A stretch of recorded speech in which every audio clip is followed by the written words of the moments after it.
Daniel capítulo 1. No terceiro ano do governo de Jeoaquim, rei de Judá, o rei Nabucodonosor, Nabu proteja meu filho, isto é, Nabucodonosor, imperador da Babilônia, atacou a cidade de Jerusalém e a sitiou. Então Adonai, o Eterno, entregou a Jeoaquim, rei de Judá e toda a cidade, cativos, nas mãos de Nabucodonosor. Até alguns dos utensílios sagrados da casa de Deus, o templo, foram sequestrados e levados para o templo do Deus de Nabucodonosor nas terras de Sinhar, isto é, região da Babilônia, e os depositou reverentemente na casa do tesouro da sua divindade. Mais tarde o rei ordenou a Aspenaz, seu mordomo e chefe dos oficiais da sua corte, que trouxesse alguns dos israelitas da família real e da nobreza jovens sem imperfeições físicas, de boa aparência, inteligentes, bem instruídos, que dominassem várias áreas do saber e fossem hábeis e capazes para servir no palácio de Nabucodonosor. Ele próprio ficaria encarregado de lhes ensinar o idioma e a cultura dos caldeus babilônios. O rei designou-lhes uma porção diária das melhores iguarias de sua mesa e do vinho que ele mesmo bebia. Eles passariam por um período de treinamento que levaria 3 anos, e depois disso estariam habilitados para servir ao rei. Entre esses estavam alguns jovens vindos de Judá cujos nomes em hebraico significavam Daniel, Deus é meu juiz, Ananias, Yahweh é misericordioso, Misael, ninguém se compara a Deus, e Azarias, Yahweh é meu socorro. O chefe dos oficiais, entretanto, deu-lhes novos nomes a Daniel, chamou Beltesazar, que em babilônico quer dizer Bel proteja a sua vida, a Ananias, denominou Sadraque, amigo do rei, a Misael nomeou Mesaque, quem é como Deus Lua. E Azarias deu o nome de Abed-nego, servo do Deus Mercúrio. Daniel, porém, decidiu no seu coração não se tornar impuro consumindo as iguarias do rei, nem com o vinho especial servido à mesa real, e solicitou ao chefe dos oficiais permissão para se abster daqueles alimentos. Elohim, Deus, fez com que o chefe dos oficiais fosse bondoso para com Daniel e demonstrasse consideração por ele. Todavia, aquele mordomo advertiu a Daniel, dizendo: tenho medo do meu senhor, o rei, que determinou a vossa comida e a vossa bebida. Se ele achar os vossos rostos mais abatidos do que os dos outros jovens da vossa idade, o rei poderá pedir a minha cabeça por vossa causa. Então Daniel disse ao encarregado designado pelo chefe dos oficiais para cuidar de Daniel, Ananias, Misael e Azarias: peço-te que faças uma experiência com os teus servos por 10 dias, dando-nos apenas legumes para comer e água para beber. Depois compare a nossa aparência com a dos jovens que comem as iguarias da mesa do rei, e trate os teus servos conforme a tua própria observação e juízo. Assim ele atendeu ao pedido de Daniel e observou a experiência proposta por 10 dias. Passados 10 dias, a aparência dos 4 rapazes era melhor e demonstravam estar mais saudáveis e fortes do que todos os jovens que se alimentavam da comida da mesa do rei. Assim o encarregado tirou a comida e o vinho do rei que lhes havia sido designados, e em lugar dessas iguarias e do vinho real, passou a servir-lhes vegetais. No caso destes 4 jovens, aprove a Deus lhes abençoar com especial sabedoria e inteligência em toda cultura e ciência, e Daniel ainda receberá algo a mais: sabia interpretar sonhos e visões de todos os tipos. Então, passado o tempo que o rei havia determinado para a preparação dos jovens servos, o chefe dos oficiais os trouxe à presença de Nabucodonosor e os apresentou. O rei conversou com eles, e não encontrou ninguém que se comparasse a Daniel, de modo que eles passaram a servir o rei. E o rei concluiu que eram 10 vezes mais sábios e instruídos do que todos os magos, místicos e adivinhos que havia em todo o seu reino, e isso em todos os assuntos e matérias referentes ao saber e ao discernimento, sobre os quais o rei os inquiriu diligentemente. Assim, Daniel permaneceu como oficial do rei até o 1º ano de Ciro, o imperador. Daniel capítulo 2. No 2º ano de seu governo, o rei Nabucodonosor teve sonhos que lhe perturbaram sobremaneira. Seu espírito ficou tão aflito que já não podia mais conciliar o sono. Então o rei mandou chamar seus magos, adivinhos, encantadores, feiticeiros, místicos e astrólogos para que lhe dissessem qual o significado daqueles pesadelos. Vieram apressadamente e se apresentaram diante do rei. E o rei lhes contou: eis que tive um sonho, e estou muito aflito para saber o que sonhei. Qual o significado ou a mensagem desse pesadelo? Então os caldeus e astrólogos passaram a falar em aramaico e lhe garantiram: ó rei, vive para sempre. Conta, pois, o sonho que tiveste aos teus servos, e nós o interpretaremos para ti. Então o rei afirmou aos seus conselheiros e astrólogos: esta é a minha decisão: se não me contardes o sonho que tive e sua correta interpretação, mandarei que sejais partidos em pedaços, e as vossas casas se tornarão um monte de entulho queimado. Entretanto, se me revelardes o sonho e seu significado, recebereis de mim a melhor das recompensas, muitos presentes e grande honra. Sendo assim, agora dizei-me claramente tudo, quanto sonhei e sua correta interpretação. Mas os conselheiros titubearam e tornaram a pedir ao rei: ó majestade, conte o rei o sonho a teus servos, e te revelaremos o que ele quer dizer. O rei, contudo, lhes declarou: já percebi que, na verdade, quereis ganhar tempo, porquanto temeis o que decretei fazer-vos. Agora, se não me contardes o que sonhei, recebereis a mesma sentença, pois preparastes palavras fraudulentas, mentirosas e malignas para dizer na minha presença, na esperança de que o tempo se encarregue de acalmar a situação. Portanto, sem demora, contai-me o que sonhei, a fim de que eu tenha certeza que sois capazes de desvendá-lo corretamente. Então os conselheiros e astrólogos foram categóricos, afirmando: não há nenhum ser humano sobre a terra que tenha poder de cumprir à risca esta ordem do rei. Aliás, nenhum rei, por maior e mais poderoso que fosse, jamais exigiu de um mago, místico ou astrólogo algo parecido com o teu pedido. O que Vossa Majestade exige é difícil demais, tanto que ninguém é capaz de revelar isso ao rei, senão somente os deuses, e eles não vivem em carne como os mortais. Essa declaração deixou o rei tão irado e enfurecido que ele, ali mesmo, ordenou a execução sumária de todos os místicos e magos da Babilônia. E assim foi proclamado um decreto real para que fossem mortos todos os sábios. E, por isso, Daniel e seus amigos foram procurados pelos encarregados do rei, para que também fossem executados. Quando Arioque, o comandante da guarda do rei, saiu para matar os sábios da Babilônia, Daniel falou com ele de modo prudente e sensato. E Daniel perguntou a Arioque, o oficial do rei, por que o rei baixou um decreto tão drástico e urgente. Ao que Arioque explicou o motivo a Daniel. Diante disso, Daniel pediu para se apresentar diante do rei e rogou-lhe um prazo, ao fim do qual ele daria ao rei a revelação que estava buscando. Então Daniel foi dispensado e, voltando para casa, relatou tudo o que ocorrera aos seus amigos, Ananias, Misael e Azarias, e lhes pediu que suplicassem ao Deus dos céus que tivesse misericórdia acerca desse mistério, a fim de que ele e seus amigos não fossem mortos juntamente com os outros sábios da Babilônia. Então o mistério foi revelado a Daniel durante a noite, por meio de uma visão. Daniel louvou o Deus dos céus, dizendo em aramaico: seja bendito ela. O nome de Deus para todo sempre, porque a sabedoria e a força a ele pertencem. Ele muda as épocas e as estações, destrona reis e os estabelece. Dá sabedoria aos verdadeiros sábios e entendimento aos que buscam discernir e conhecer. Revela mistérios profundos e enigmas ocultos, conhece o que dás nas trevas, e a luz habita nele em todo o seu esplendor. Eu te agradeço e te louvo, ó ela, Deus dos meus pais, tu me concedeste sabedoria e poder, e me revelaste o que te pedimos, revelaste-nos o preocupante sonho do rei. Então Daniel foi falar com Arioque, ao qual o rei tinha constituído para matar os sábios da Babilônia, e rogou-lhe: não mates os sábios da Babilônia. Leva-me, pois, à presença do rei, e eu interpretarei para ele o sonho que teve. Naquele mesmo momento Arioque levou Daniel ao rei e relatou: encontrei entre os exilados de Judá um homem que esclarecerá ao rei o significado do seu sonho.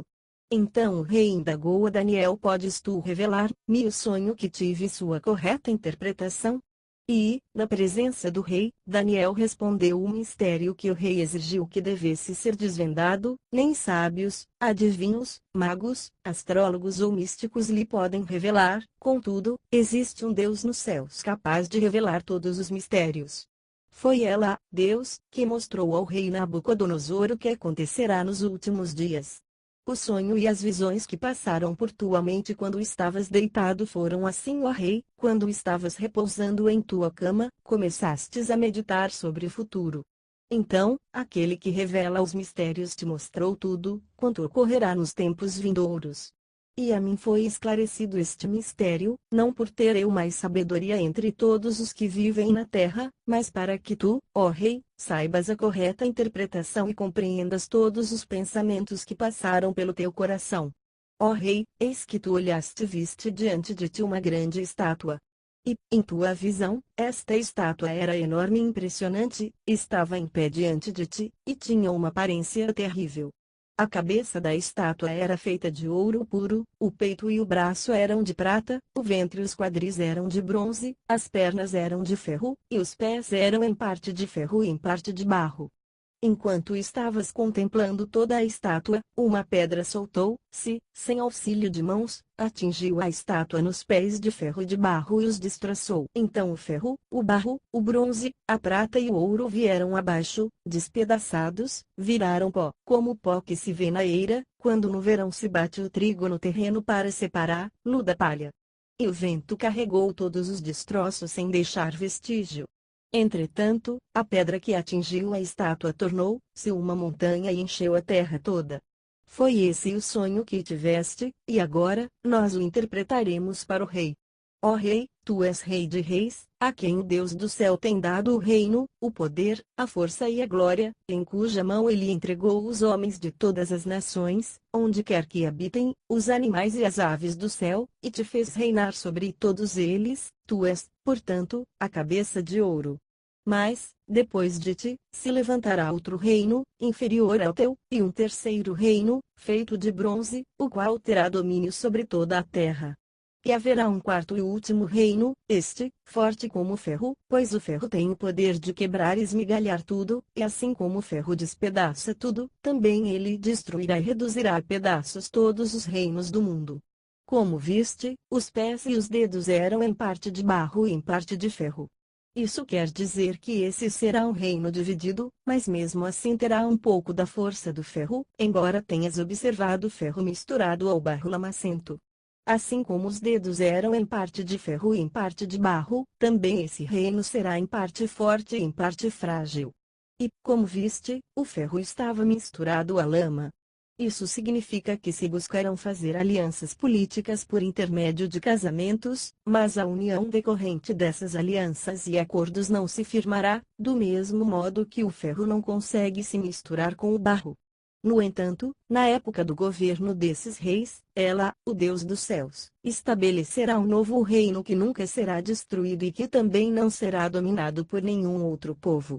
A soberania desse reino jamais será transferida a nenhum outro povo.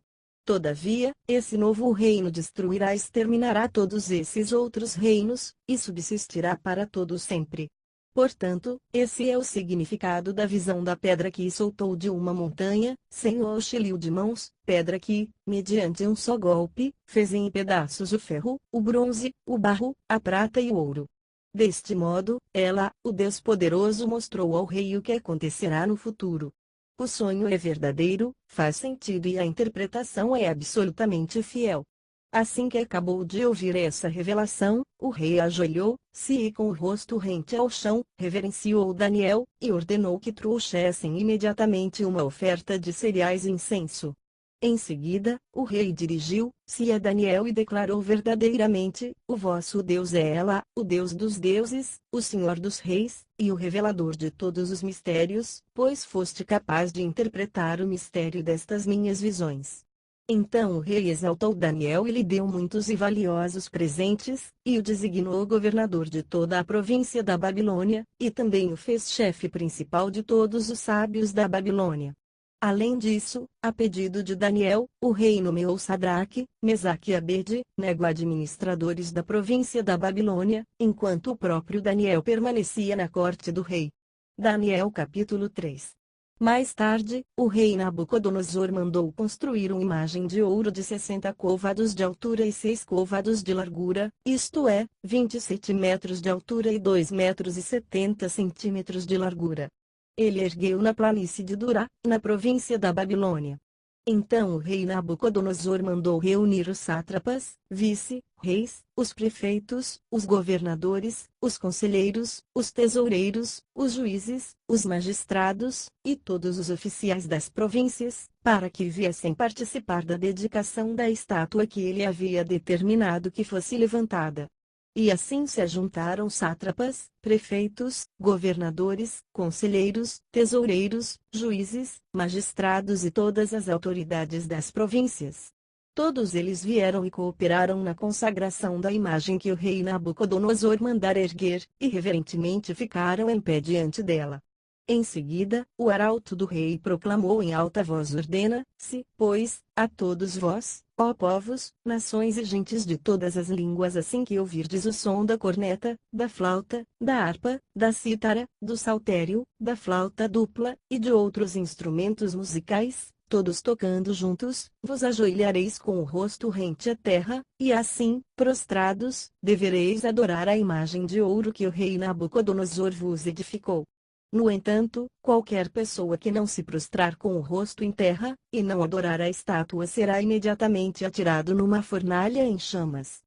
Sendo assim, logo que ouviram o som da corneta, do pífaro, da citara, da harpa, do saltério e de todos os demais instrumentos musicais, todo o indivíduo, povo, nação e mesmo pessoas estrangeiras, de outras línguas e culturas, prostraram-se em terra e adoraram a imagem de ouro que o rei Nabucodonosor fizera. Nesse momento alguns conselheiros e astrólogos se aproximaram do rei Nabucodonosor, e denunciaram os judeus, alegando: ó rei, vive eternamente. Tu decretaste que todo homem que ouvisse o aviso emitido pelo som da corneta, da flauta, da harpa, da cítara, do saltério, da flauta dupla, e de várias músicas executadas por muitos instrumentos, todos tocando juntos, deveria imediatamente prostrar-se em terra e adorar a grande estátua de ouro, e qualquer pessoa que não se prostrasse e adorasse seria lançada numa fornalha de fogo ardente. Contudo, há alguns homens judeus que tu nomeaste para zelar pelos negócios da província da Babilônia: Sadraque, Mesaque, Abed-nego, que não fizeram caso de ti nem de tuas ordens, ó rei, não cultuam aos teus deuses, tampouco adoram a imagem de ouro que tu ergueste. Assim que ouviu essa declaração, Nabucodonosor encolerizou-se terrivelmente e mandou chamar Sadraque, Mesaque e Abed-nego. E, rapidamente, estes homens foram trazidos à presença do rei. E Nabucodonosor lhes questionou: ó Sadraque, Mesaque e Abed-nego, é mesmo verdade que não cultuais a meus deuses nem adorais a estátua de ouro que edifiquei? Pois de agora em diante, ficai atentos, quando ouvirdes o som da corneta, da flauta, da harpa, da cítara, do saltério, da flauta dupla, e de todos os demais instrumentos entoando suas músicas, melhor será, imediatamente, que vos prostres e adores a estátua que fiz. Dai, pois, ouvidos a esta advertência, pois será bem melhor. Se não prestares o vosso culto à imagem de ouro, sereis atirados sumariamente numa fornalha em chamas. E vos indago: que Deus poderá livrar-los das minhas mãos? Então Sadraque, Mesaque e Abed-nego responderam ao rei Nabucodonosor: não precisamos defender-nos diante de ti. Se formos condenados por isso e lançados na fornalha de fogo ardente, o nosso Deus, ela, a quem cultuamos, pode livrar-nos, e ele nos livrará das tuas mãos, ó majestade. Contudo, se ele não nos livrar, fica sabendo, ó rei, que não cultuaremos aos teus deuses, tampouco adoraremos a estátua que ergueste. Diante disso Nabucodonosor ficou tão enfurecido que seu rosto transfigurou-se em ódio, e deu ordens expressas para que a fornalha fosse aquecida 7 vezes mais que de costume, e ordenou alguns guerreiros do seu exército que amarrassem Sadraque, Mesaque e Abed-nego e os atirassem na fornalha de fogo ardente. Em seguida os 3 homens, trajando seus mantos, calções, turbantes e outras roupas, foram amarrados e atirados na fornalha, agora, ainda mais ardente. A ordem do rei era tão urgente e a fornalha estava tão quente que as chamas mataram os soldados quando empurraram Sadraque, Mesaque e Abed-nego para dentro do incinerador. Eles caíram amarrados dentro da fornalha ardendo em chamas. Mas logo depois, o rei Nabucodonosor, assustado, levantou-se depressa e indagou aos seus conselheiros: não lançamos 3 homens amarrados dentro da fornalha em chamas? E todos responderam: sim, ó rei, assim fizemos. Então o rei exclamou: pois então vede isto. Há 4 homens desamarrados lá dentro, e nada sofrem, estão ilesos. E o 4 homem é parecido com um filho dos deuses. Apressadamente Nabucodonosor aproximou-se da entrada da fornalha em chamas e gritou: Sadraque, Mesaque e Abed-nego, servos de Elá, o Deus Altíssimo, saí e vinde até nós. Logo Sadraque, Mesaque e Abed-nego deixaram a fornalha ardente e saíram do meio do fogo. E os sátrapas, os prefeitos, os governadores, e os conselheiros do rei, estando reunidos, observaram e comprovaram que as chamas não tiveram o poder de ferir qualquer parte do corpo deles. Nem mesmo um fio de cabelo tinha sido chamuscado, os seus mantos não estavam queimados, e não havia cheiro algum de fogo neles. Então Nabucodonosor exclamou: bendito seja Elá, o Deus de Sadraque, Mesaque e Abed-nego, que enviou o seu Malaque, anjo, e livrou seus servos, que depositaram toda a confiança nele, desafiando a ordem do rei, preferindo abrir mão de suas próprias vidas a prestar culto e adoração a outro Deus que não fosse o seu Elá, Deus. Diante deste acontecimento, eu decreto que toda pessoa de qualquer povo, nação, cultura e língua que proferir alguma censura ou blasfêmia contra o Deus de Sadraque, Mesaque e Abed-nego, seja sumariamente esquartejado, e sua casa seja transformada em um monte de entulho queimado, porquanto, de fato, não existe nenhuma outra divindade que possa livrar seus servos dessa maneira. E assim, o rei promoveu Sadraque, Mesaque e Abed-nego e os fez prosperar na província da Babilônia. Daniel capítulo 4. Depoimento do rei Nabucodonosor, aos homens de todas as nações, povos, línguas e culturas, que vivem em todas as partes do mundo. Selom. Paz e prosperidade. Pareceu-me bem e necessário divulgar os sinais e maravilhas que Elá, Deus, o Altíssimo, tem realizado em meu favor. Quão magníficos são os seus sinais, e quão poderosas as suas maravilhas! O seu reino é um reino soberano que dura para sempre, e o seu domínio permanece de geração em geração. Eu, Nabucodonosor, estava satisfeito e próspero em minha casa, no meu palácio, e eis que tive um sonho que me abalou profundamente e me deixou alarmado. Estando eu repousando em minha cama, os pensamentos e visões que passaram pela minha mente preocuparam-me sobremaneira e me apavoraram. Por este motivo determinei expressamente que todos os sábios fossem trazidos à minha presença para interpretarem o pesadelo que tivera. Assim que os magos e místicos chegaram, contei-lhes o sonho, no entanto, eles não conseguiram desvendá-lo para mim. Por fim veio Daniel à minha presença e eu narrei a ele o que havia visto. Ele é chamado Beltesazar, em homenagem ao nome do meu Deus, Bel, e creio que o espírito dos santos deuses está nele. Então falei com ele: Beltesazar, chefe dos sábios e dos magos, sei que o espírito das santas divindades habita em ti, e que nenhum mistério é difícil demais para que o reveles. Sendo assim, vou contar-te o meu pesadelo, esclarece o seu sentido, pois, para mim, estas são as visões que me ocorreram quando estava deitado em minha cama. Eis que olhei, e diante de mim estava uma árvore muito alta no meio da terra. A árvore cresceu tanto que a sua copa encostou-se ao céu, e podia ser avistada até os confins da terra. Tinha belas e viçosas folhas, muitos e saborosos frutos, e produzia com tanta fartura que todas as pessoas do mundo podiam se alimentar dela. Debaixo dela os animais do campo encontravam um abrigo aconchegante e seguro, e as aves do céu viviam alegres em seus galhos e ramos, todas as criaturas se sustentavam daquela árvore. Então, nas visões que tive deitado em minha cama, observei e vi claramente diante de mim uma sentinela, um Cádiz, santo anjo, que descia do céu. E eis que ele bradou em alta voz: derrubai, pois, a árvore. Cortai-lhe os ramos, sacudi todas as suas folhas e espalhai o seu fruto, afugentem-se todas as criaturas abrigadas debaixo dela, e as aves dos seus galhos. Contudo, deixai na terra o tronco com as raízes, presos com uma cinta de ferro e de bronze, fique ele no chão, em meio à relva do campo. Ele será regado pelo orvalho do céu e se alimentará da grama da terra, como os animais. A mente humana lhe será extirpada, e esse tronco será como um animal, até que se passem 7 tempos ou anos. E esta sentença é, pois, proclamada por sentinelas, os seres angelicais declaram o veredito, a fim de que todos os que vivem saibam que Alá, o Altíssimo, domina sobre todos os reinos dos seres humanos e os dá a quem quer, e quando deseja, e pode decidir colocar no poder o mais simples dos homens. Este, portanto, é o sonho que eu, o rei Nabucodonosor, tive. Agora, Beltesazar, diz-me claramente a correta interpretação deste pesadelo, porquanto nenhum dos sábios do meu reino tem capacidade para interpretá-lo para mim, exceto tu, pois o Espírito dos Santos Deuses vive em ti. Daniel, cujo nome babilônico era Beltesazar, ficou perplexo por algum tempo, e os seus pensamentos o deixaram aterrorizado. Então o rei procurou deixá-lo à vontade, dizendo: Beltesazar, não te deixes abalar pelo que te foi revelado acerca do meu pesadelo.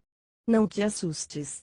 Ao que Beltesazar respondeu: ó meu senhor, quem me dera o teu sonho só se aplicasse aos teus inimigos e o seu significado fosse apenas contra os que te odeiam. A árvore que viste, que desenvolveu e ficou imensa, cuja copa chegava até os céus, e podia ser vista em toda a terra, com folhagem exuberante e generosa em frutos, na qual havia alimento para todos, abrigo para os animais do campo, e morada segura para as aves do céu em seus galhos fortes, essa árvore, ó querido rei, és tu. Foste tu que cresceste e te tornaste grande e majestoso em todo o mundo, porquanto teu poder cresceu até alcançar o céu, e o teu domínio se estende até os confins da terra. E tu, ó majestade, viste também uma sentinela, o ser angelical que descia do céu e ordenava: derrubai a árvore e destruí-a, porém deixai na terra o resto do tronco com as raízes, presos mediante uma cinta de ferro e de bronze, deixai o tronco no chão, em meio à relva do campo. Ele será molhado com o orvalho que vem do céu, e viverá com os animais selvagens, até que se transcorram 7 anos ou períodos de tempo. Sendo assim, eis a interpretação do teu sonho, ó rei, e este é o decreto que ela, o Altíssimo, expediu contra vossa majestade, meu senhor: tu serás expulso do convívio com os seres humanos e viverás com os animais silvestres, comerás capim como os bois e serás molhado pelo orvalho do céu. Passarão 7 períodos de tempo até que admitas que o Altíssimo domina sobre os reinos de todos os homens e os dá a quem quer, e quando deseja. Todavia, a ordem para deixar o resto do tronco da árvore com as raízes significa que o teu reino te será restituído quando reconheceres que Samaim, os céus, dominam. Portanto, ó querido rei, aceita o meu conselho, reconhece os teus pecados, abandona a maldade e passa a praticar a justiça e exercer compaixão pelos carentes e necessitados. Talvez, assim, de fato, continues a viver em paz e tranquilidade. Afirmo, pois, que tudo isso aconteceu comigo, o rei Nabucodonosor. 12 meses mais tarde, quando o rei estava caminhando pelo terraço do Palácio Real da Babilônia, comecei a meditar: acaso não é esta a grande Babilônia que eu mesmo edifiquei para ser minha residência e capital do meu reino, mediante a força do meu magnífico poder, e para a glória da minha majestade? E o rei ainda estava balbuciando estes pensamentos consigo mesmo, quando veio do céu uma voz que declarou: eis que esta é a tua sentença, ó rei Nabucodonosor, toda a tua autoridade real te foi tirada. Serás expulso do meio dos homens, e a tua morada será entre os animais silvestres, te alimentarás de capim como os bois. E passarão 7 tempos até que reconheças que Alá, o Altíssimo, tem todo o domínio sobre os reinos dos seres humanos e os concede a quem quer, e quando deseja. E, naquela mesma hora, a palavra se cumpriu integralmente sobre Nabucodonosor. Ele foi expulso do meio dos seus e de todos os homens, e começou a comer grama na companhia de bois. O seu corpo passou a ser molhado pelo orvalho do céu, até que seus cabelos e pelos crescessem como as penas da águia, e as suas unhas como as garras das aves. Contudo, ao final daqueles dias, eu, Nabucodonosor, ergui os meus olhos aos céus, e percebi que o meu entendimento havia retornado, e então comecei a bendizer ela, o Altíssimo, louvei e glorifiquei aquele que vive para sempre. A sua soberania, sim, é eterna. O seu reino, sim, permanece inabalável de geração em geração. Todos os povos da terra são como nada diante dele. Ele age como bem lhe apraz com os exércitos dos anjos e com os habitantes da terra. Ninguém é capaz de se opor à sua vontade ou questioná-lo, dizendo: explica-te. Por que ages assim? Sim, naquele momento, voltou-me o bom juízo, eu recuperei a honra, a majestade e a glória do meu reino. Meus conselheiros e os nobres me procuraram, meu trono me foi restaurado, e minha grandeza veio a ser ainda maior que em tempos passados. Agora, pois, eu, Nabucodonosor, louvo, exalto e glorifico o Rei dos céus, porque tudo o que ele faz é certo, e todos os seus caminhos são justos e verdadeiros. E ele tem poder para humilhar aqueles que vivem com arrogância. Daniel capítulo 5. Muito tempo depois, em certa ocasião, o rei Belsazzar, Bel proteja o rei, ofereceu um banquete para 1000 dos seus membros de corte, e com eles bebeu muito vinho. Enquanto desfrutava com avidez da bebida, Belsazzar deu ordens expressas para que lhe trouxessem as taças de ouro e de prata que seu pai, Nabucodonosor, tinha espoliado do templo de Jerusalém, a fim de que o rei Belsazzar e os seus nobres mais chegados, as suas mulheres e concubinas bebessem dessas taças preciosas. Então, rapidamente, lhe trouxeram as taças de ouro que haviam sido sequestradas da casa de Deus em Jerusalém, e o rei e os seus nobres, as suas mulheres e as suas concubinas beberam à vontade nas taças. Entretanto, enquanto saboreavam o vinho, cantavam e louvavam seus deuses de ouro, de prata, de bronze, de ferro, de madeira e de pedra. De repente, porém, surgiu a imagem dos dedos de uma imensa mão humana que começaram a escrever no reboco da parede, na parte mais iluminada do palácio real. O rei Belsazzar observou atentamente o movimento daquela mão enquanto ela escrevia. Então o seu rosto foi ficando cada vez mais pálido, e ele ficou tão apavorado que os seus joelhos batiam um contra o outro e as suas pernas perderam a força e vacilaram. Aos berros, o rei mandou chamar imediatamente os adivinhos, os astrólogos, os místicos e determinou a esses sábios da Babilônia: quem conseguir ler esta inscrição e me declarar a sua verdadeira significação, receberá um manto de púrpura real, ganhará uma corrente de ouro para o pescoço, e será nomeado terceiro em importância no governo do meu reino. Então todos os místicos e sábios do rei vieram, mas não foram capazes de ler o aquela enorme imagem de mão humana havia escrito, tampouco conseguiram dizer ao rei o significado daquelas letras e palavras. Diante dessa situação o rei Belsazzar ficou completamente perturbado e amedrontado, e o seu semblante ainda muito mais pálido. Todos os seus convivas e os membros da sua corte também estavam aterrorizados. Tendo a rainha, mãe, ouvido os gritos do rei e dos seus nobres, entrou na grande sala do banquete e acudiu, dizendo: ó rei, vive para sempre. Não te perturbem os teus maus pensamentos, nem se desfaleça a tua fisionomia. Eis que há no teu reino um homem que tem o espírito dos santos deuses. Na época do teu pai, o rei Nabucodonosor, todos o consideravam um homem iluminado, dono de rara inteligência, prudência, e uma sabedoria como a sabedoria dos deuses. Nabucodonosor, teu pai, quando exerceu o seu reinado, o constituiu chefe dos magos, dos adivinhos, dos encantadores, dos astrólogos e de todos os místicos. Comprovou-se que esse homem, Daniel, a quem o rei dera o nome de Beltesazar, fora quem-loado com extraordinário raciocínio e também com uma especial capacidade de interpretar sonhos e solucionar enigmas e mistérios. Ordena, pois, que Daniel seja chamado, e ele, com certeza, te revelará o segredo e o sentido dessa escrita na parede. Então, sem demora, Daniel foi levado à presença do rei. O rei indagou a Daniel: és tu aquele Daniel, um dos cativos de Judá, que o rei, meu pai, mandou trazer das terras de Judá?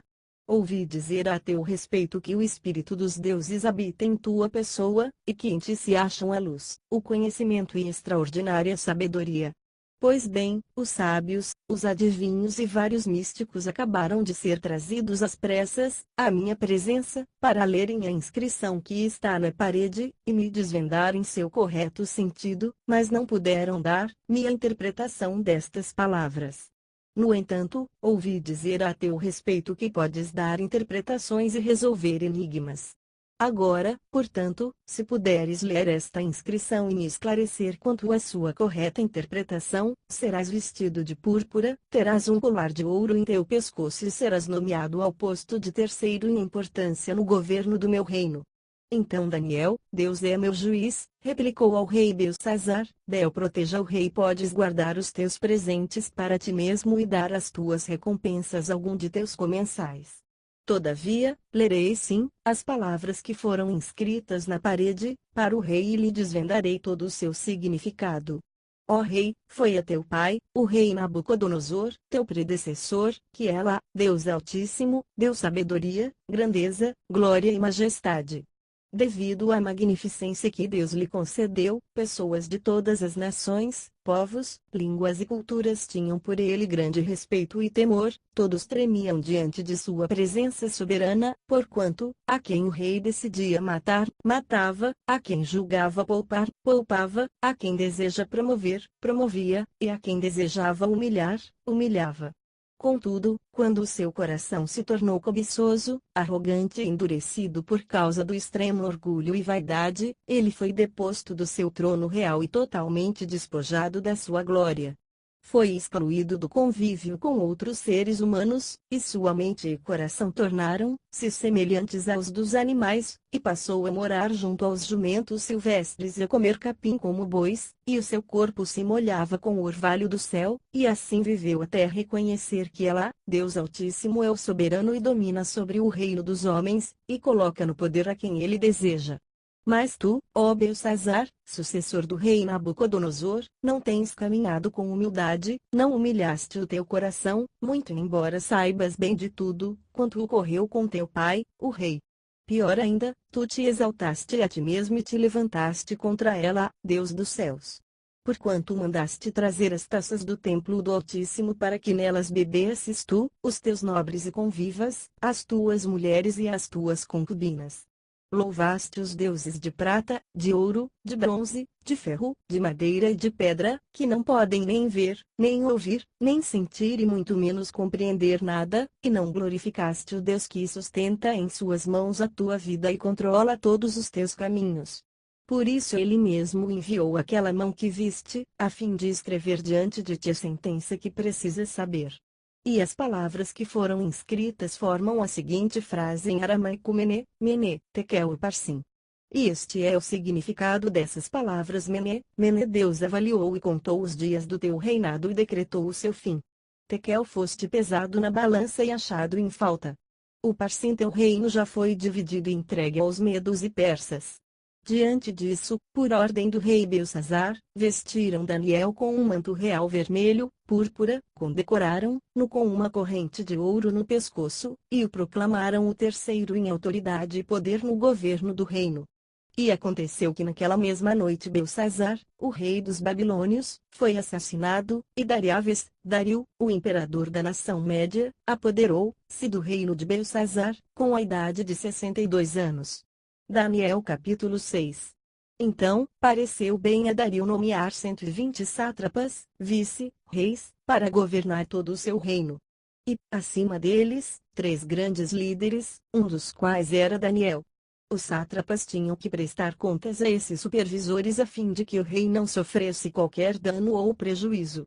E aconteceu que, o mesmo Daniel foi tão notável entre seus colegas de liderança, e entre todo o colegiado dos sátrapas por suas qualidades extraordinárias, que o imperador planejava nomeá-lo para a função de governador-geral do seu reino. Mas, assim que os seus colegas de liderança e todos os sátrapas tomaram conhecimento dessas intenções do rei, muitos passaram a procurar motivos para acusar Daniel em sua administração e governo, mas nada de mal conseguiam encontrar. Não puderam achar falta alguma em Daniel e em seu proceder, porquanto ele era leal, nele não havia qualquer desonestidade, desleixo ou erro algum. Então eles concluíram e murmuraram entre si: nunca encontraremos algum motivo forte o suficiente para denunciarmos esse Daniel, a menos que seja algo relacionado à lei do seu Ela, Deus. Assim, aqueles supervisores e os sátrapas, de comum acordo, foram conversar com o rei, dizendo: ó rei Dário, vive para sempre. Eis que todos nós supervisores reais, prefeitos, sátrapas, conselheiros e governadores estamos concordes em rogar que o rei deva baixar um edito ordenando que todo aquele que orar ou fizer petição a qualquer deus ou a qualquer ser humano nos próximos 30 dias, excetuando a tua pessoa, ó majestade, seja tirado sumariamente à cova dos leões. Agora, pois, ó rei, se estais de acordo, emite o decreto e assina o edital, a fim de que o mesmo nunca mais seja mudado, conforme a lei dos medos e dos persas, que uma vez sancionada, não se pode revogar jamais. Então, diante do parecer daqueles conselheiros, o rei Dario deferiu e assinou o decreto. Assim que Daniel soube que esse decreto do rei havia sido proclamado, foi para casa, para o seu quarto, no andar de cima, onde as janelas davam para Jerusalém, e ali orou como costumava fazer cotidianamente, 3 vezes ao dia, ajoelhou-se, rogou e deu graças diante do seu Deus. Então aqueles homens se juntaram para o investigar e descobriram Daniel orando, suplicando a ajuda a Deus. E, mais que depressa, foram falar com o rei acerca do cumprimento do decreto real e argumentaram: tu não publicaste uma resolução real ordenando que nestes 30 dias toda pessoa que manifestasse um pedido a qualquer deus ou a qualquer ser humano, exceto a ti, ó rei, fosse atirado sumariamente à cova dos leões? Ao que o rei replicou: sim, este decreto está em pleno vigor, de acordo com a lei dos medos e dos persas, que não pode ser revogada. Então eles aproveitaram para fazer a seguinte comunicação ao rei: ora, pois Daniel, um daqueles exilados de Judá, não tem feito caso de ti nem das tuas ordens e do decreto que assinaste, muito ao contrário, faz as suas orações todos os dias, e 3 vezes ao dia. Ao ouvir tal notícia, o rei ficou profundamente consternado e resolveu salvar Daniel, esforçando-se até o pôr do sol a fim de encontrar uma maneira legal para livrá-lo. Contudo, os homens foram unânimes em insistir: ó rei, lembra-te bem, que conforme a lei dos medos e dos persas, nenhuma determinação real ou edito assinado do rei poder ser alterado ou descumprido. Então o rei deu ordens, e eles prenderam Daniel e o jogaram na cova dos leões. O rei, contudo, encorajou a Daniel, dizendo que ela, o teu Deus, a quem serves todos os dias, haverá de te livrar. Em seguida, taparam a cova com uma pedra, e o rei a selou com o seu anel, selo e também com os anéis dos seus nobres, para que a decisão sobre Daniel não pudesse ser modificada. Depois o rei dirigiu-se para o seu palácio e passou a noite em jejum, e não permitiu que fossem trazidos à sua presença qualquer instrumento de música, e o rei não conseguiu conciliar o sono durante toda aquela noite. Logo ao raiar do dia, o rei se levantou e correu em direção à cova dos leões. Quando ia se aproximando da entrada da cova, chamou o nome de Daniel com grande sofreguidão e tristeza: Daniel, servo de Alá, o Deus vivo. Será que o teu Deus, a quem tu serves diariamente, pode livrá-lo dos leões? E então ouviu-se a voz de Daniel, que respondeu ao caro rei: vive para sempre. Eis que o meu Deus enviou o seu anjo, e este fechou a boca dos leões para que não me ferissem. Pois ela, Deus, considerou-me inocente aos seus olhos. E, de igual modo, porque jamais cometi qualquer fraude ou delito contra o Senhor, ó majestade. E diante do que acontecera, o coração do rei muito se alegrou. Em seguida, o rei ordenou que tirassem Daniel da cova, e testemunharam que não havia nenhum arranhão ou qualquer outro ferimento em todo o corpo de Daniel, pois ele havia confiado, continuamente, em seu Deus. Entre mentes, por ordem expressa do rei, todos os homens que tinham acusado Daniel foram lançados na mesma cova dos leões, junto com as suas esposas e filhos. E, antes mesmo que pudessem chegar ao fundo da cova, os leões os atacaram e despedaçaram todos os seus ossos. Mais tarde, o rei Dario escreveu aos homens de todos os povos, nações, línguas e culturas em toda a terra nos seguintes termos: Selã. Paz e prosperidade. Eis que edito um decreto para que em todos os domínios do império, todas as pessoas temam e reverenciem o Deus de Daniel. Porquanto ele é ela, o Deus vivo, e permanece para sempre, o seu reino não será jamais destruído, e o seu domínio nunca terá fim. Ela, Deus, livre e salva, só ele realiza sinais miraculosos e maravilhas nos céus e em toda a terra. Foi ela, Deus, quem livrou Daniel do poder dos leões selvagens. E assim, Daniel prosperou grandemente durante o império de Dario, e mais tarde, também no reinado de Ciro, o persa. Daniel capítulo 7. Certa noite, durante o primeiro ano do reinado de Belsazar, Del proteja o rei, monarca da Babilônia, Daniel teve um sonho e algumas visões passaram por sua mente quando repousava em sua cama. E assim que acordou do sonho escreveu um resumo do que havia visto nos seguintes termos: em minha visão à noite, eu pude observar os 4 ventos do céu agitando o grande oceano. Então vi 4 grandes animais, diferentes uns dos outros, que subiam do mar. O primeiro assemelhava-se a um enorme leão, e tinha asas de águia. Eu o contemplei e, em certo momento, as suas asas foram arrancadas, e ele foi erguido do chão, firmou-se sobre 2 pés somente, como um ser humano, e recebeu um coração de homem. Continuei olhando, e vi o segundo animal, parecido com um grande urso. Ele ergueu-se de um lado, tendo na boca 3 costelas entre os dentes, e eis que foi-lhe ordenado: levanta-te, pois, e devora as carnes das multidões. Então segui observando e vi outro animal, agora um semelhante a imenso leopardo, tinha nas costas 4 asas de ave, também 4 cabeças, e foi-lhe dada toda a autoridade para governar.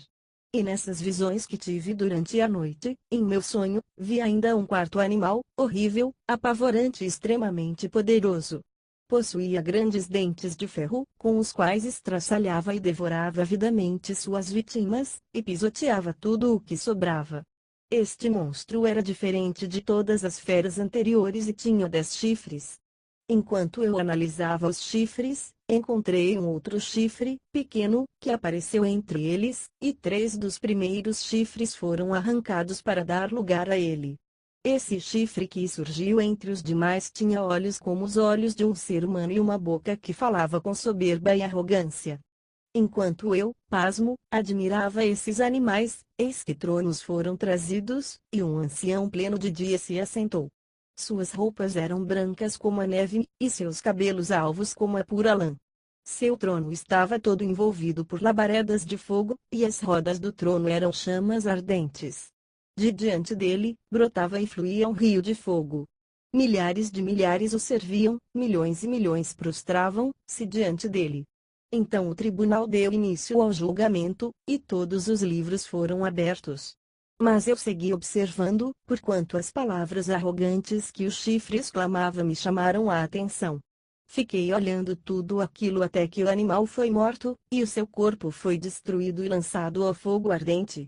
Dos outros animais foi retirada toda a autoridade que se lhes havia sido concedida, contudo, tiveram permissão para viver por um período de tempo.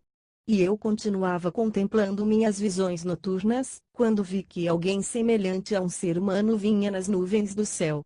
Ele se deslocou em direção ao ancião bem idoso e foi conduzido à sua presença. E foi-lhe outorgada toda a autoridade, glória e posse do reino, para que todos os povos, nações e línguas o adorem e o sirvam. O seu domínio é domínio eterno, que jamais terá fim, e o seu reino jamais será destruído. Eu, Daniel, fiquei sobremodo perturbado em meu espírito, porquanto as visões que passaram pela minha mente me aterrorizaram. Então, no sonho, me aproximei de um dos anjos que ali estavam e lhe indaguei sobre o significado de tudo quanto eu havia podido observar. E ele me atendeu, dando-me a seguinte revelação: eis que os 4 grandes animais representam 4 reinos que se levantarão sobre a terra. No entanto, os santos de Elion, o Altíssimo, receberão o reino e o possuirão para sempre, sim, por toda a eternidade. Diante disso, eu quis saber o verdadeiro significado do 4º animal, porquanto era muito diferente de todos os demais e o mais horripilante deles, com seus dentes de ferro e garras de bronze. O animal despedaçava e devorava suas vítimas com facilidade, e ainda pisoteava todos os restos que deixava para trás.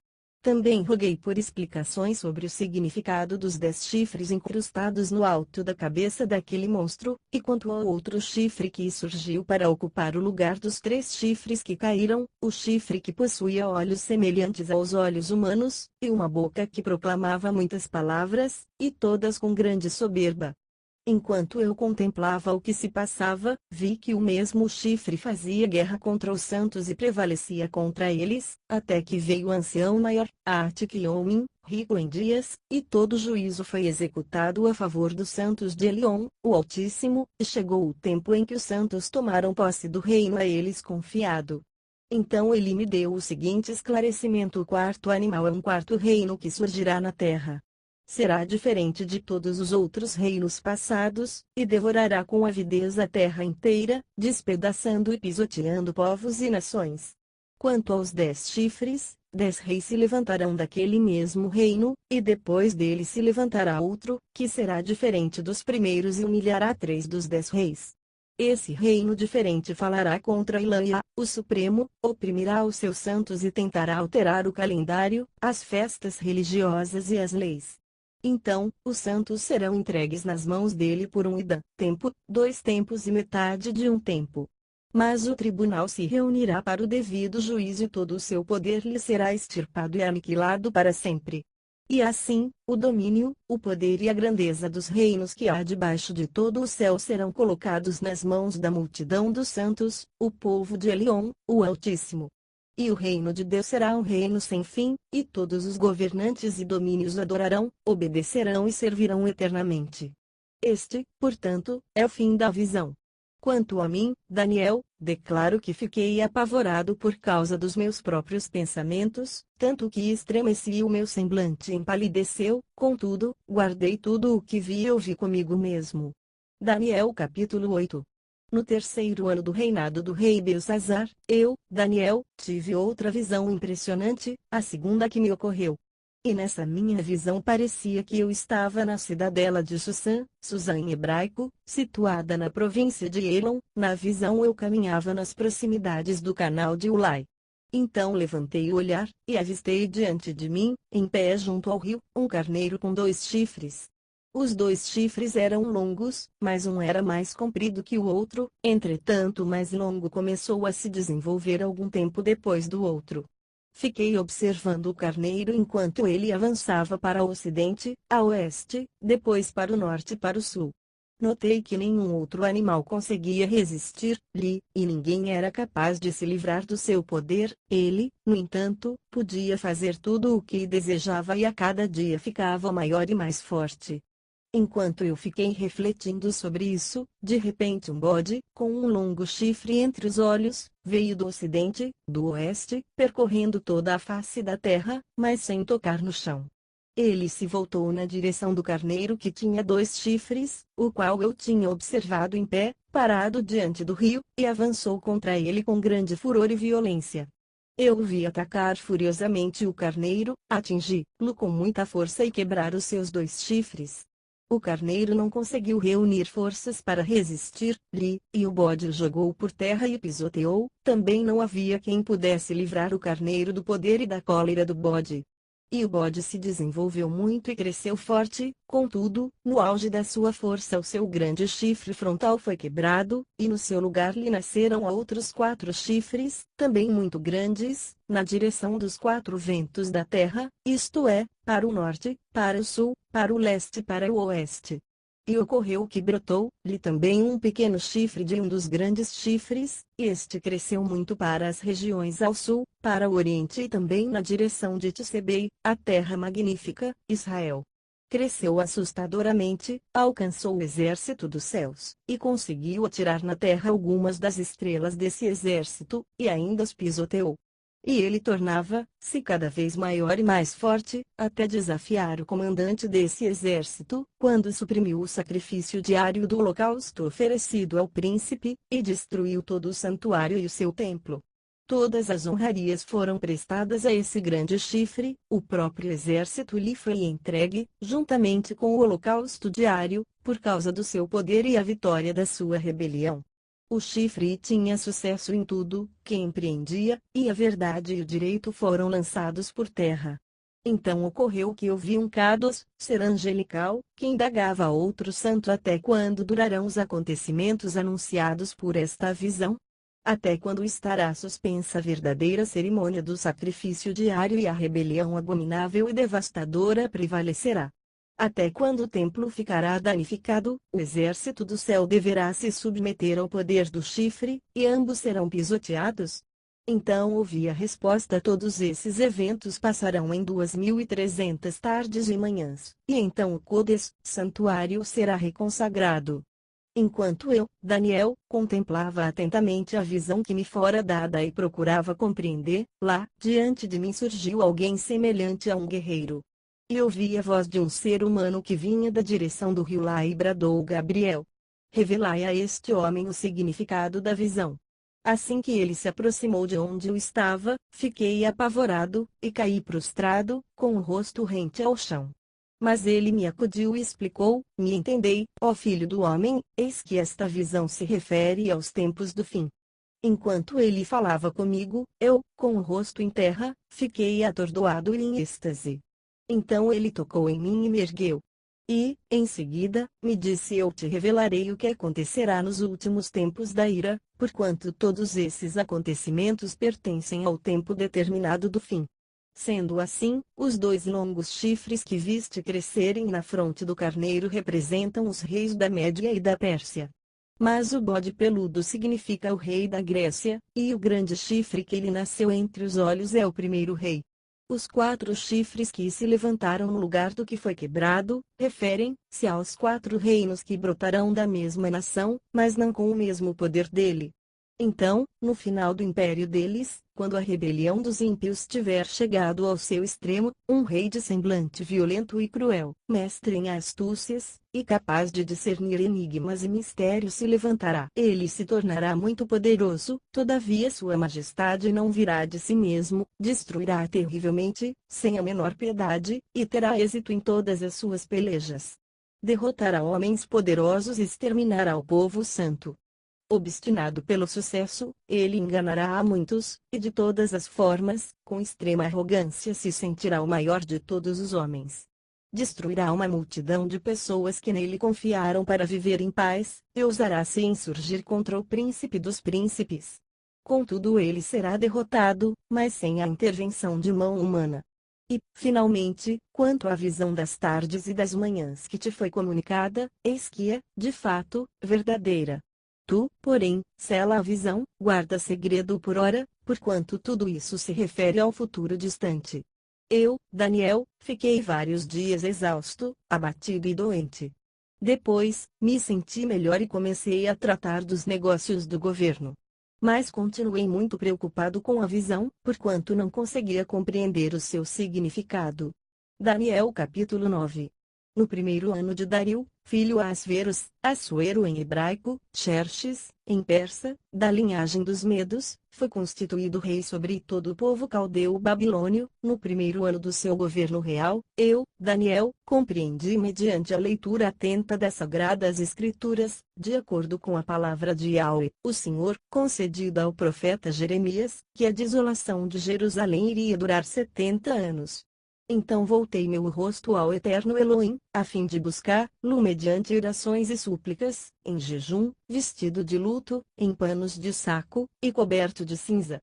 E orei a Yahweh meu Deus, e expressei a seguinte confissão: ó Adonai, Deus grande e temível, que mantens a tua aliança de favor e misericórdia para com todas as pessoas que te amam e obedecem aos teus mandamentos, nós pecamos, e temos praticado toda a espécie de malignidades, agindo com impiedade e rebeldia, apartando-nos dos teus princípios e das tuas leis. Não temos dado ouvidos aos teus servos, os profetas, que pregaram em teu santo nome aos nossos reis, aos nossos governantes e líderes, bem como aos nossos pais e antepassados, e a todo o teu povo. Ó Adonai, Senhor, tu és justo, e hoje nos sentimos humilhados e envergonhados. Sim, nós, o povo de Judá, de Jerusalém e de todo Israel, tanto os que estão perto como os que estão distantes, em todas as terras pelas quais nos espalhaste por causa de nossa infidelidade para contigo. Ó Elohim nosso Deus! Aos nossos reis, aos nossos príncipes e aos nossos antepassados pertence toda a vergonha, porquanto temos errado e pecado contra ti. Mas a Elohim nosso Deus, pertencem a misericórdia e o perdão, apesar de termos sido tão rebeldes contra ele.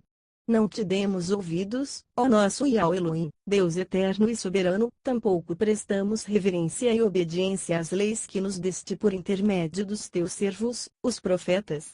Portanto, todo Israel transgrediu a tua Torá, lei, desviando-se para não obedecer à tua voz. Por isso a maldição, o juramento que está escrito na Torá, lei, de Moisés, servo de Elohim, nosso Deus, se derramou sobre nós, porque erramos e pecamos contra ele. Cumpriste, assim, a tua palavra pregada em advertência contra nós e contra nossos líderes e governantes, trazendo-nos a todos a mais ampla e profunda desgraça, porquanto nunca se fez debaixo de todo o céu o que se tem feito a Jerusalém. Como está escrito na Torá, lei de Moisés, toda esta desgraça nos sobreveio, e ainda assim não temos buscado o favor de Yahweh, o nosso Deus, afastando-nos de nossas malignidades e obedecendo a tua emet, verdade. Por isso, Yahweh preparou este castigo e zelou para que caísse na hora apropriada sobre todos nós, pois Elohim, nosso eterno Deus, é justo em tudo o que pensa e realiza, e nós, de fato, não temos obedecido à sua voz. Ó Adonai Elohim, nosso Deus Todo-Poderoso, que tiraste o teu povo da terra do Egito com braço forte e mediante teus atos magníficos fizeste o teu nome conhecido como hoje se vê, em verdade, sim, pecamos. Temos agido como os ímpios e somos culpados. Agora Adonai, ó Eterno, de acordo com todas as tuas justas realizações, afasta de Jerusalém, da tua cidade, do teu santo monte, a tua ira devastadora e toda a tua indignação. Sim, foram os nossos pecados e as iniquidades de todos nós, desde os nossos antepassados, que fizeram de Jerusalém e do teu povo este grande motivo de zombarias para todos os que nos rodeiam. Contudo, ó Elohim, nosso Deus, ouve agora a oração e as súplicas do teu servo, faz resplandecer o teu rosto com o brilho do teu favor e misericórdia sobre o teu Miquedais, templo, destruído e abandonado, por amor de ti. Inclina, pois, os teus ouvidos, ó Elohim, meu Deus, e ouve este apelo, abre os teus olhos e observa a completa ruína da cidade que leva o teu nome, porquanto não lançamos nossos rogos diante da tua face acreditando de alguma maneira em nossos atos de justiça, mas confiados em teu imenso favor e misericórdia. Sendo assim, ó Adonai, ouve. Ó Eterno, perdoa. Ó Senhor, veieide. Por amor de ti, meu Deus, atende-nos sem tardar, pois a tua cidade e o teu povo levam o teu nome. Falava eu ainda em oração e súplicas, confessando o meu pecado e o pecado do meu povo de Israel, colocando minhas petições diante de Yahweh, o meu Deus, em favor do Monte Santo de Elohim. Enquanto eu ainda falava com Deus em oração, Gabriel, o homem que eu tinha observado durante a minha visão anterior, veio voando rapidamente para onde eu estava, bem na hora do sacrifício vespertino. Então ele me orientou, dizendo: Daniel, eis que vim para transmitir-lhe percepção, sabedoria e conhecimento. Assim que iniciaste as tuas orações e o teu clamor, houve uma resposta e a ordem para que eu a viesse entregar, lá-te pessoalmente, pois tu és muito amado. Portanto, agora, presta atenção na palavra que te declaro a fim de que possas compreender a visão que tiveste. 70 semanas estão determinadas para o teu povo e a tua santa cidade, a fim de fazer cessar toda a transgressão, dar fim à prática do pecado, expiar a iniquidade e as culpas, implantar a justiça eterna, cumprir a visão e a profecia, e ungir o Codes, o lugar santíssimo, reconsagrando o templo. Assim, entende isto desde quando partir o decreto real para restaurar e para reedificar Jerusalém até que o Maciá, ungido, o líder escolhido por Deus, venha, transcorrerão um tempo de 7 semanas, e 62 semanas. Então a cidade será reconstruída com ruas, praças, muros e trincheiras, mas em tempos árduos e hostis. Decorridas as 62 semanas, o ungido passará pela morte, e, portanto, será tirado da cidade. A cidade e o Santo dos Santos serão destruídos pelo povo do governante que virá. O fim chegará como uma inundação. Guerras continuarão até o último dia, e assolações de todo tipo já foram determinadas. Esse governante, pois, com sagacidade firmará com muitos um pacto que durará uma semana. Mas na metade da semana ele ordenará o fim do sacrifício e das ofertas de manjares. E, em uma das principais alas do templo será colocado o sacrilégio terrível, a grande abominação, até a consumação, o fim que já está decretado para alcançar e exterminar o assolador. Daniel capítulo 10. No terceiro ano de Ciro, imperador persa, Daniel, também conhecido por Beltesazar, em aramaico, recebeu uma revelação divina. A profecia era verdadeira e falava de tempos hostis e guerras. Na visão que teve, ele compreendeu bem a mensagem que segue: eis que naqueles dias, eu, Daniel, estava chorando por 3 semanas inteiras. Não comi nada que me parecesse agradável, nem carne nem vinho entraram na minha boca, nem me ungi com óleo, até que se cumpriram as 3 semanas completas. No dia 24 do primeiro mês, eu me encontrava em pé junto à margem de um grande e rápido rio, Hidekel, Tigre. Olhei para cima, e diante de mim estava um homem vestido de linho, com um cinto de outro puríssimo na cintura. Seu corpo brilhava como berilo e outras pedras preciosas, o rosto, iluminado como relâmpago. Os olhos, como tochas acesas, os braços e as pernas reluziam como bronze polido, e sua voz soava forte e grave como o barulho das multidões. Só eu, Daniel, contemplei aquela visão. Os homens que estavam na minha companhia não a conseguiram ver, foram acometidos de tanto pavor que fugiram apressadamente do local e se esconderam. Assim, fui deixado a sós, admirando aquela grande visão, e me senti enfraquecido, trêmulo e muito pálido, e quase desfaleci por completo. Então, eis que ouvi a voz das palavras do anjo, e, ouvindo o som do que dizia, perdi os sentidos, entrei em um estado de êxtase, e caí de bruços com o rosto em terra. Em seguida, senti que a mão de alguém tocou em mim e me ajudou a levantar, mas meus joelhos e mãos tremiam muito. E o anjo me disse: Daniel, tu és um homem muito amado. Prestai, pois, toda a atenção à palavra que vou te comunicar, e levanta-te, porquanto eu fui mandado a ti. Assim que ele me exortou, eu me coloquei em pé, ainda tremendo. E o anjo prosseguiu me exortando: não temas, caro Daniel, porque as tuas palavras foram ouvidas sim, desde o primeiro dia em que aplicaste humildemente o teu coração a fim de buscar entendimento diante do teu Deus, as suas orações foram ouvidas, eu vim em resposta ao teu clamor. Mas o príncipe do reino da Pérsia me resistiu durante 21 dias. Então Miguel, um dos príncipes supremos, veio me ajudar a vencer o inimigo, porquanto não pude mais continuar ali com os reis da Pérsia. Assim, estou aqui agora para explicar-te o que acontecerá ao seu povo nos tempos futuros, pois a visão que tiveste se refere a dias ainda muito distantes. Quando ele me disse isso, prostrei-me rosto em terra e fiquei mudo.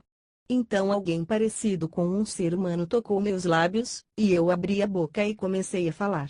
Eu disse àquele que estava em pé diante de mim: ó Senhor, estou aflito demais em virtude de tudo quanto vi acontecer, estou a ponto de perder os sentidos por causa da visão que tive. Como posso eu, teu servo, conversar contigo, ó meu Senhor? Minhas forças se desvaneceram, e mal consigo respirar. O ser que se assemelhava a um homem tocou em mim outra vez e, imediatamente, me senti fortalecido.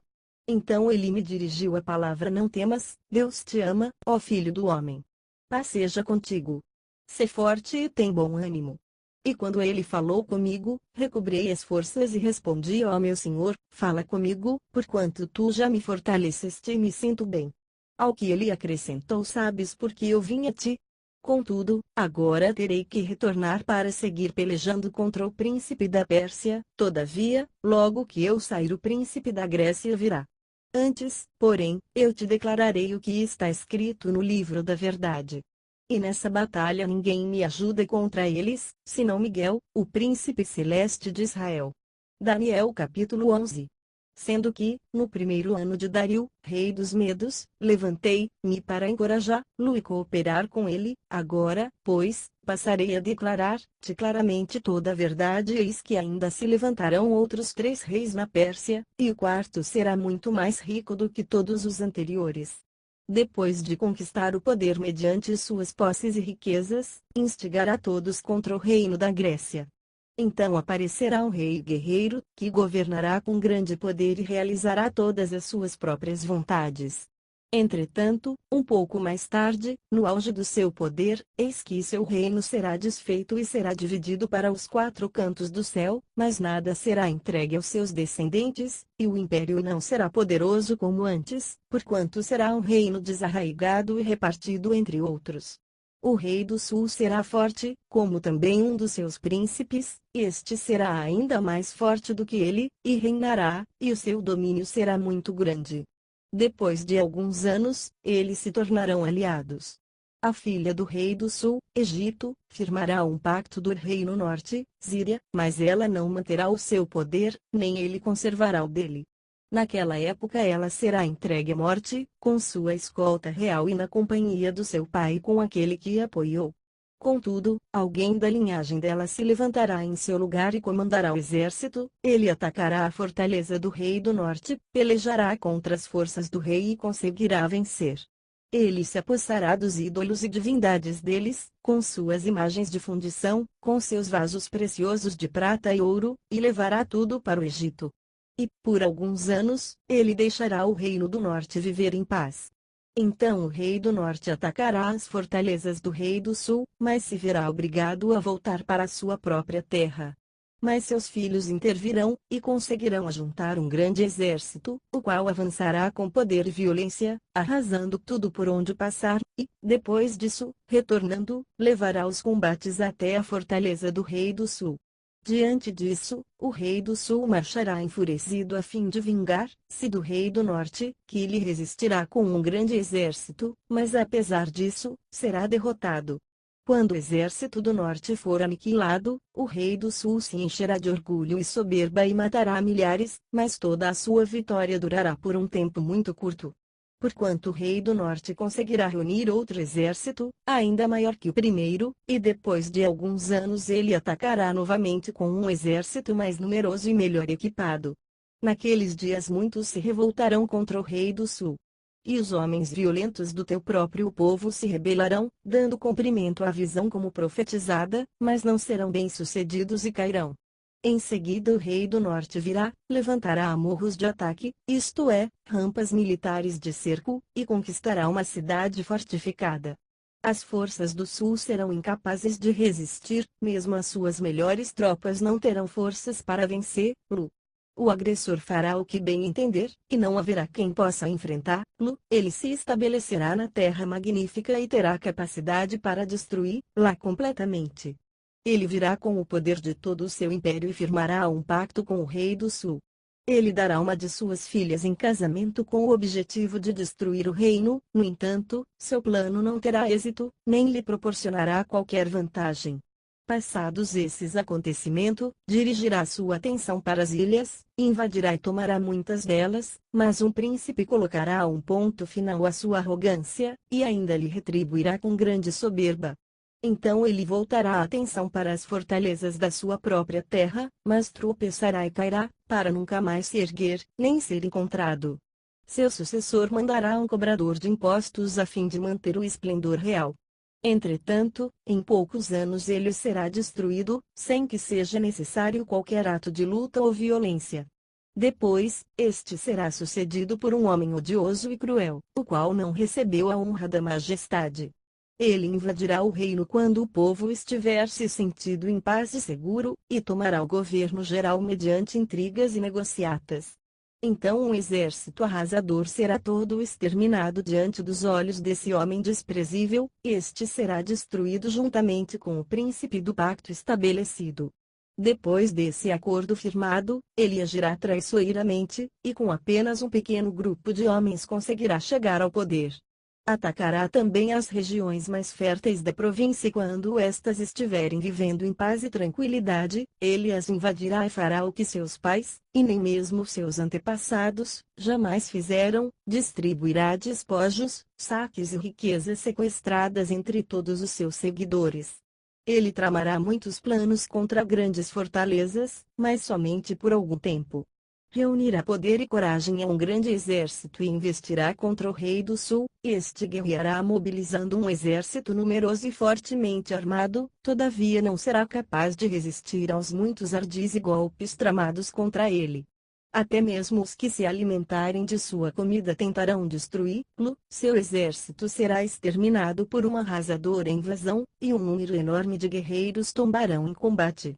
Também estes dois reis terão o coração totalmente dedicado ao mal, sentarão à mesma mesa para cear e compartilhar, mas de fato dirão apenas mentiras um ao outro, contudo, sem qualquer resultado proveitoso para nenhum deles, porquanto o fim só virá no tempo certo e determinado. Então o rei do norte retornará para suas terras com grande riqueza, mas com o seu coração rebelde à Santa Aliança. Ele tentará acabar com a religião do povo de Israel, e depois voltará para a sua nação. No tempo determinado, ele cercará e tentará invadir outra vez o sul, mas desta vez não terá o mesmo sucesso da primeira grande invasão. Porque navios de Quitim, das regiões da costa ocidental, virão e se oporão a ele, e diante dessa resistência, ele ficará consternado e insultado. Então despejará sua fúria contra a Santa Aliança, o povo de Israel, e retornando, será cordial e indulgente com aqueles que apostatarem da Santa Aliança. Seu poderio militar se levantará ferozmente a fim de profanar a fortaleza e o templo, acabará com o culto do holocausto diário e instalará no templo a abominação, o sacrilégio terrível. Com mentiras e lisonjas corromperá todos aqueles que tiverem abandonado a aliança, mas o povo que, em verdade, conhece Elohim, o seu Deus, resistirá com firmeza e coragem. Entretanto, aqueles que são sábios entre o povo pregarão e ensinarão a muitos, mas por certo tempo essa atitude os levará a passar pelo fio da espada, e também terem seus corpos cremados. Outros tantos serão saqueados e lançados em prisões.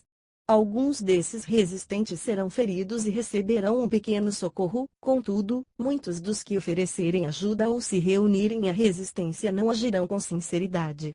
Ora, chegará a época em que alguns sábios tropeçarão para que sejam devidamente refinados, purificados e alvejados, até o final dos tempos, porquanto isso só acontecerá em dias muito à frente, no futuro determinado. Este rei fará o que bem lhe aprouver. Ele se exaltará e se ensoberbecerá em relação a toda divindade e seres celestiais. Ele terá êxito em todos os seus intentos até que o tempo da indignação se complete, pois tudo, quanto foi determinado ocorrerá. Este rei não terá a mínima consideração nem mesmo pelos deuses dos seus antepassados, nem pela divindade preferida das mulheres, nem por Deus algum, mas se exaltará e se engrandecerá acima de tudo e de todos. Contudo, fará reverência ao Deus protetor das fortalezas, e o honrará com ouro e prata, com pedras preciosas e inúmeros presentes de alto valor. Atacará as fortalezas mais poderosas com a ajuda de uma divindade estrangeira, e multiplicará o sucesso e a glória de todos quantos lhe prestarem lealdade e devoção. Ele os tornará líderes e governantes de muitos e dividirá a terra, mas a preço de recompensa. Nos dias do fim, o rei do sul voltará a enfrentá-lo em grande combate, e o rei do norte o atacará com a violência de um enorme furacão com carros e cavaleiros de guerra, e mediante poderosa esquadra naval. Ele invadirá muitos países e passará por sobre eles como uma gigantesca inundação. Do mesmo modo invadirá Tisebei, a terra magnífica, e muitas nações da região sucumbirão, mas Edom, Moabe e os líderes de Amon conseguirão escapar das suas garras. Eis que este rei estenderá as asas do seu poder sobre diversos países, nem o Egito lhe escapará, porquanto ele terá o controle dos grandes tesouros em ouro e prata, e de todas as riquezas dos egípcios, os líbios e os cuxis, etíopes, a ele servirão. Contudo, notícias procedentes do leste e do norte o assustarão, deixando-o muito preocupado. Então ele decidirá sair para destruir e exterminar muita gente. Este rei armará suas tendas reais entre o grande mar Mediterrâneo e o glorioso Monte Santo.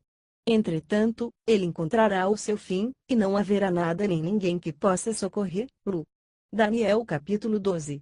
Naquela época, Miguel, o grande príncipe que protege o povo de Deus, se erguerá em benefício dos filhos do teu povo, e haverá um período de tribulação, opressão e aflição como nunca houve desde o início das nações até então. Contudo, naquela época, o teu povo, toda pessoa cujo nome está escrito no Sefer, livro, será liberto. Multidões e multidões que dormem no pó da terra acordarão, uns para a vida eterna, outros para a vergonha, humilhação e para o desprezo eterno. Os que têm entendimento e são sábios resplandecerão com o fulgor do firmamento, e todos quantos se dedicam a conduzir muitas pessoas à verdade e à prática da justiça, serão como as estrelas, brilharão para sempre, por toda a eternidade. Porém tu, ó querido Daniel, tranca em segredo, mediante um selo, as palavras do livro, até o tempo próprio do fim. Muitos farão de tudo e correrão de uma parte a outra em busca do maior saber, e o conhecimento se multiplicará muitas e muitas vezes. Então eu, Daniel, olhei e eis que estavam em pé, diante de mim, outros 2 anjos, um na margem de cá do rápido rio Quidekel, Tigre, e outro da margem de lá. Então um deles falou ao homem vestido de linho, que estava rio acima: quanto tempo passará antes que se cumpram todos estes eventos extraordinários? O homem vestido de linho, que estava acima das águas do rio, levantou ao céu a mão direita e a mão esquerda, eu o ouvi jurar por aquele que vive para sempre, e acrescentou: haverá, pois, um tempo, tempos e metade de um tempo. Quando a fragmentação do poder que está nas mãos do povo sagrado for completada, como está determinado, então, em seguida, tudo se cumprirá e estará terminado. Eu ouvi claramente, mas não consegui compreender todo o significado da profecia, por isso indaguei: ó Senhor meu, mas qual será o resultado final de todos estes acontecimentos?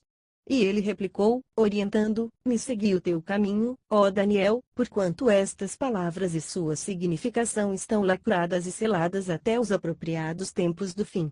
Muitos serão colocados à prova, e assim serão joirados, purificados e aperfeiçoados. No entanto, os malignos continuarão praticando impiedades. Nenhum dos ímpios dará ouvidos a estas palavras, tampouco buscarão entendimento, mas os sábios e prudentes sim, estes entenderão. Concluindo, depois de abolido o culto contínuo que mediante a apresentação do holocausto diário, e a abominação assoladora, o terrível sacrilégio, for estabelecido no templo, transcorrerão ainda 1290 dias. Bem-aventurado o que aguarda e chega aos 1335 dias. Tu, porém, vai-te em paz e segui o teu caminho até o fim. Eis que descansarás e, então, no final do Yom dos tempos, te levantarás para receber a tua herança perpétua.